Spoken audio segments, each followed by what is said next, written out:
What do you think we have to do to move forward? Well, number one thing is you can't comply your way out of tyranny. Like, You've learned that.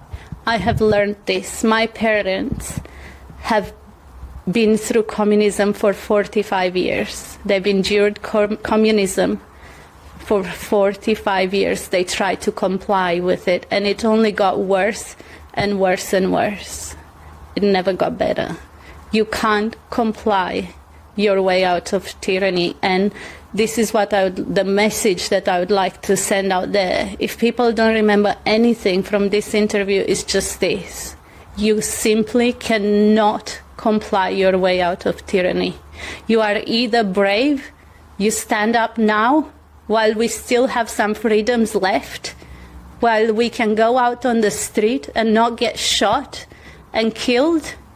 You either stand up now or you're going to be a slave for the rest of your life. Or until when people pick up their courage and fight back like we did during the revolution. But then, if they don't stand up now, if they decide to stand up later, it's going to come at the cost of their lives. Mark my words. Mark my words. If we don't do it now, it will cost the lives of many people. In part two, this is just a little addition to it, to how they finally won. So they were getting shot in the streets. Mm-hmm. How did getting shot in the streets turn to victory?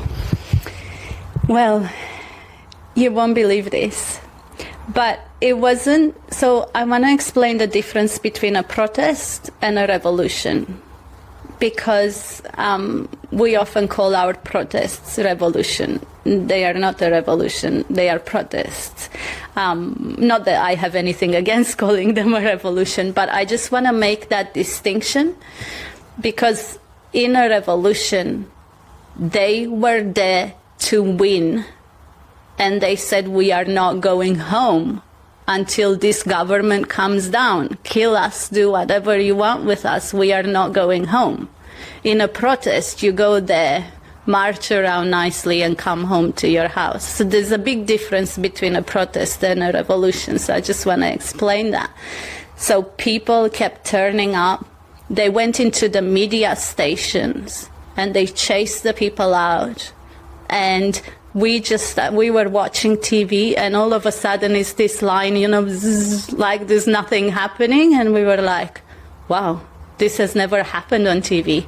And then a few seconds later, it was the people from the People's Revolution, and they were like, we've taken over the media. It's ours now. From now on, you're going to hear the truth. No more indoctrination.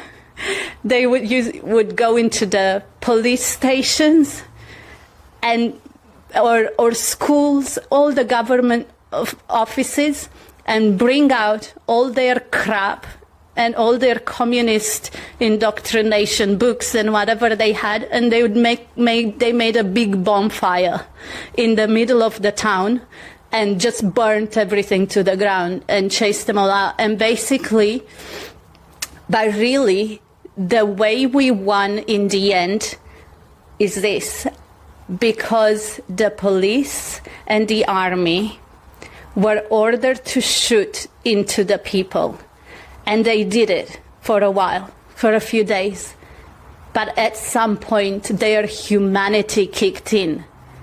At some point, they realized that they are human beings and they cannot do this to their fellow person. They cannot do this to their... In the streets, they said, it could be my mom, it could be my dad, it could be my brother or my friend, and I'm shooting into them because I'm ordered to do this by the corrupt dictatorship and the corrupt government. This is when people tell me governments are good. I'm like, you don't understand what governments have the capacity to do to people. You don't understand. The communists have killed 100 million people worldwide. In 100 years of communism, they have killed 100 million people. Do you know that more people were killed by governments worldwide than by anything else. The communists, 100 million. It's the government that's the real threat. I'm not saying there isn't good governments. I'm not saying there aren't good politicians and good people.